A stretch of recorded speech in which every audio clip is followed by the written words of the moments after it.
Bakit mahal na mahal ni Ginoong Robert Kiyosaki ang Bitcoin? Si Ginoong Robert Kiyosaki ay kilala po siya bilang author ng sikat na librong Rich Dad Poor Dad. At matagal na po siyang nagbibigay ng mga payo or mga financial advice sa pag-i-invest. Sinasabi niya na si Bitcoin ay isa po itong napakahalagang paraan upang mapanatili at mapalago ang ating yaman. At ayan po ang siyang ating pag-uusapan sa video na ito. Pero bago po tayo magpatuloy, ay nais ko lamang po munang bigyang linaw ang aking disclaimer kung saan ang nilalaman po ng video na ito ay hindi po ito isang financial advice. For education and information purposes lamang po ang layunin nito.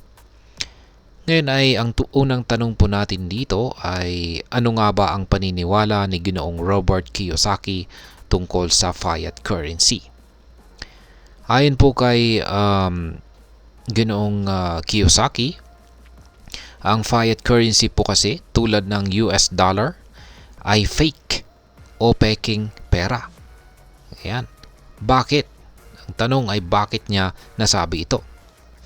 Sapagkat ang dahilan ay kontrolado po ito ng gobyerno at walang limitasyon ang dami ng pwede po nilang i-print. At yan na po yung nangyayari sa bansang US ngayon. Print lamang po sila ng print ng US dollar. Sa madaling salita ay mas maraming pera ang i-print, mas bumababa ang halaga nito. Ito rin ang dahilan kung bakit naniniwala siya na mas lalo tayong naghihirap sa pag-iipon ng fiat currency.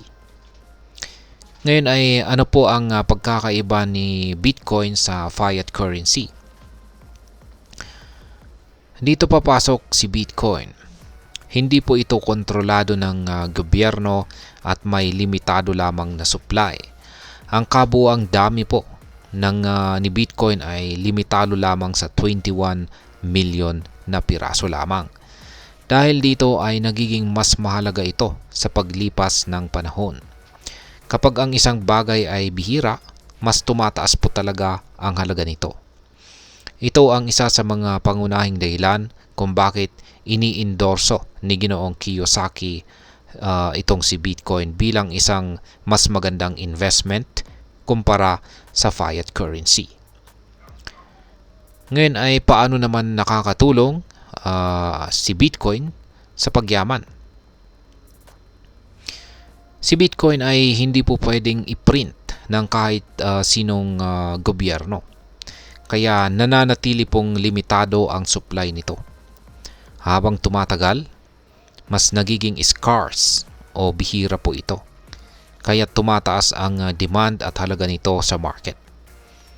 Ayon po kay Ginoong Kiyosaki, kapag nag-iipon tayo ng Bitcoin, mas pinapalaki natin ang ating yaman. Sa kanyang mga posts sa X, ito po yung dating Twitter, paulit-ulit po niyang sinasabi na ang pag-iipon ng Bitcoin ay nagpapayaman sa kanya. Ano ang mga dahilan ng paglago ng halaga naman ni Bitcoin? Marami pong dahilan kung bakit patuloy na tumataas ang halaga ni Bitcoin. Isa na po rito ang limited supply nito. Hindi katulad ng fiat currency na pwedeng i-print. Yan, pwedeng i-print na lamang ng gobyerno kung gusto nila. Kaya si Bitcoin ay meron po siyang fixed supply. Bukod dito, ang technology po ni Bitcoin ay patuloy na nagiging mas advanced at mas marami pong tao ang natututo at nagiging interesado dito. Sa taong ito, tumaas na ng 63% ang halaga ni Bitcoin. Kasalukuyang pong nasa presyong 69.7k ito. Ngayon ay ano naman po ang posisyon ni Ginoong Kiyosaki sa mga darating na halalan sa US. Yan, ang US election. Habang papalapit po ang US election, ay maraming mga leader sa industriya ng crypto. Kasama na po si Ginoong Kiyosaki ang sumusuporta sa mga kandidato na pro Bitcoin yan, or pro crypto.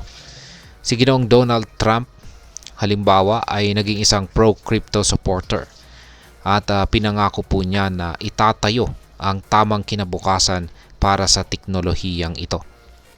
Ngunit ayon po kay Ginoong Kiyosaki, hindi siya bumoboto para sa tao kundi para sa mga prinsipyo. Kaya sinusuportahan niya ang Bitcoin standard of life.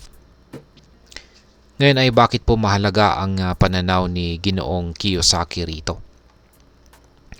Si Ginoong Kiyosaki ay matagal nang nagbibigay po ng financial advice. At ang kanyang pananaw ay malaki ang epekto sa maraming tao. Kahit na hindi lahat ng kanyang prediction ay nagkatotoo, maraming naniniwala na ang digital assets ay ang kinabukasan ng financial market. Ayon sa kanya, si Bitcoin ay isang magandang investment option dahil sa patuloy na paglago ng halaga nito at sa kanyang limited supply.